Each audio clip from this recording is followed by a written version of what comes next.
is I am packing the trunk. We are going to Mount Rainier National Park. It's not too far from here. It's a gorgeous day, and being out in nature at those national parks, you want to eat plant-based because it's so good for the environment. You see the little wildlife around and it's amazing. So in here, I've got some BLT wraps, huge BLT wraps with lots of greens and some tempeh bacon.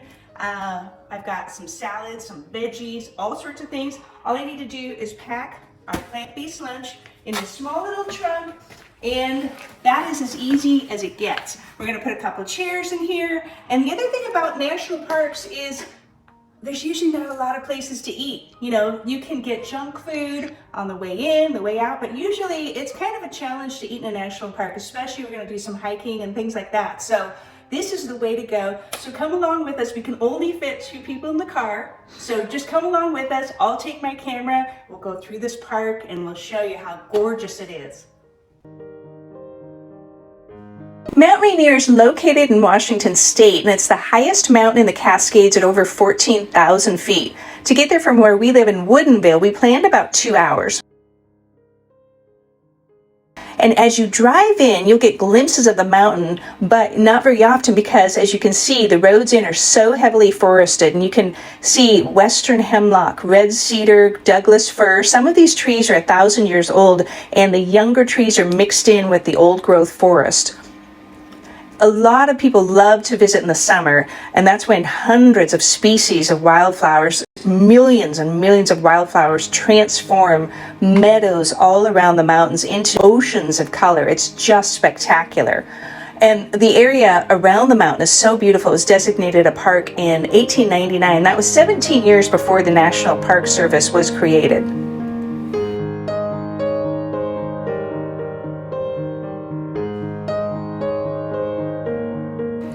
Exactly where is Mount Rainier National Park? In the northwest corner of the United States, in Washington State.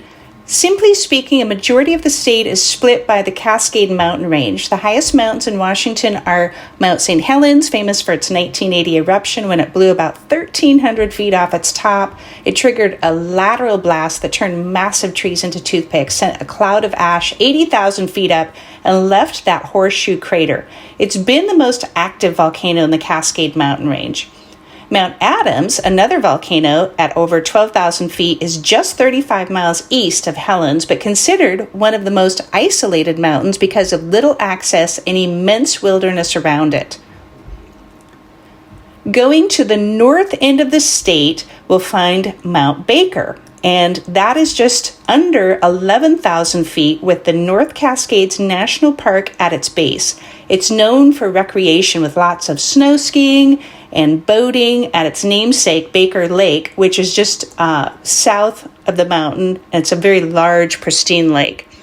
Mount Rainier is the highest at 14,410 feet.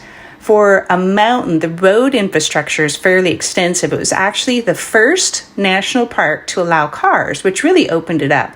And of course, many of those roads are closed in the winter, so you want to check schedules. It's the most glaciated peak in the lower 48. One thing to note is the weather. It's been estimated that, like Seattle, rain and clouds, there are only 60 days or so when it's really clear. The size of the park is 369 square miles, which 97% is designated wilderness. The park hosts around 2 million visitors a year. It's estimated that about 10,000 people who climb the mountain, half will make it up to the top. Today we're driving directly to Paradise from the Seattle area, and that's where the Henry Jackson Visitor Center is, along with all the amenities. From these parking lots, there are a large network of trails and loops that go up the mountain. And there are 3 main road entrances in. The Nisqually entrance is at the west entrance, and there are 2 east entrances, the Stevens Canyon entrance, southeast, and then the Sunrise or White River entrance, which is the northeast. There's a 4th entrance at the north, but it's just for bikers and pedestrians. To give you a perspective from Seattle, say the distance from downtown, I'm going to pick a place, say, let's pick the Space Needle. The commute from the Space Needle to Paradise or Paradise Lodge is just about 100 miles. And what we would do, most of the population lives on the west side of the state, and we would enter through that west entrance, which is the Nisqually entrance, and we're going to enter through that iconic log structure. You enjoy an incredibly scenic drive to the historic Paradise Inn Lodge. I posted rates from the 1919 brochure, which is pretty fun. Lodging and meals were just a few bucks, not so much anymore. So now that we have the lay of the land and Mount Rainier National Park, let's put the top down and let's take a drive through this amazing park.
We want to get a good hike in before we have our healthy, environmentally friendly, plant-based lunch. The Alta Vista Trail starts at the Paradise parking lot and connects with other trails in a loop to go farther. And you can go much farther when you eat well. We did the main trail, which was just under 2 miles round trip, and it has about a 600-foot elevation gain. Stunning vistas, stunning views, so worth it. For an arm workout, we were able to throw a few snowballs in the sun as well.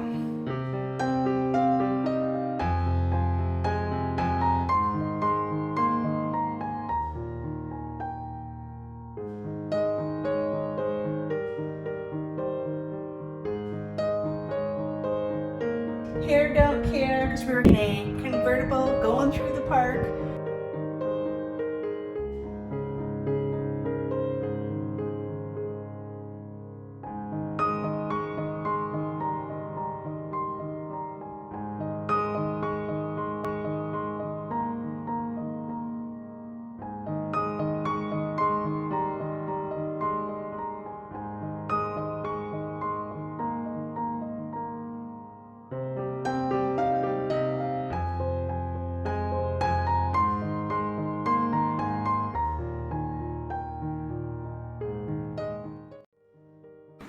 Earlier this morning for breakfast, I made a bunch of extra tempeh bacon. It is so flavorful, high protein, high fiber. You put that into a wrap with a lot of greens, some fresh red ripe tomatoes, and then a healthy serving of, in this case today, I did a potato salad with lots of extras, a lot of celery, and I put some jalapenos in there just because I like to kick it up a notch. And then of course we always have to have dessert. We made some blueberry oatmeal bars. It is a spectacular plant-based picnic lunch.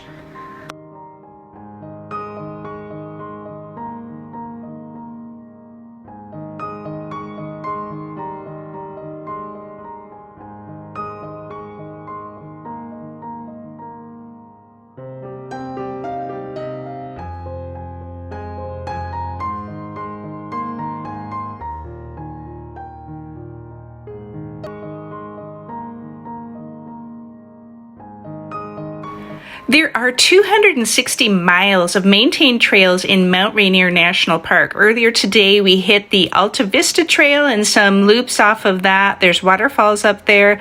And then after lunch, we're heading to Box Canyon Trail, which is an easy loop, and you can look down 180 feet below at the water.